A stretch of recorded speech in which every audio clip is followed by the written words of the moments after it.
hali hoy, sinong matalo siyang unggoy. Perception. Ang pagkabayani. It's all about perception. He's the most unscrupulous comedian I've met. Chameleon pala, ha? Mahal kita, pero hulyango ka pa rin.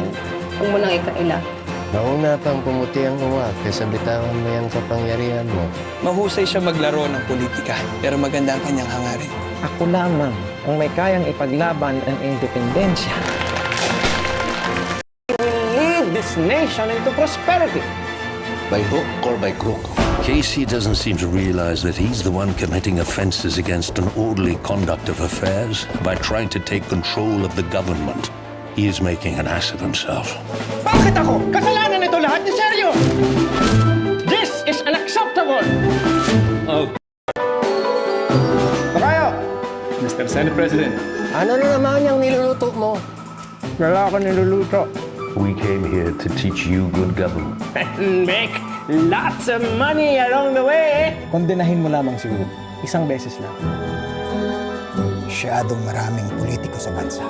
Kakaunti lamang ang mga lingkod bayan. Mi querido, Pastilan. be my Vice President. Ito pa ang nais nating mamuno sa ating bansa! Gawan mo ng maiikling sine ang buhay ko. Lahat ng achievements ko, mula nung ako'y abogado hanggang ngayon, gagamitin natin sa pangangampanya. Manuel Luis Quezon, pasisikatin ko ang pangalan. Itong si Quezon, kaiingat kayo mga binibini. Mag-iingat ka sa mga taong nagsasabing ipagtatanggol ka. Walang problema sa kompromiso. Ang tanong, sino ang makikinabang? Banal-banal ang burat ka! Hali hoy, sinong matalo siyang unggoy.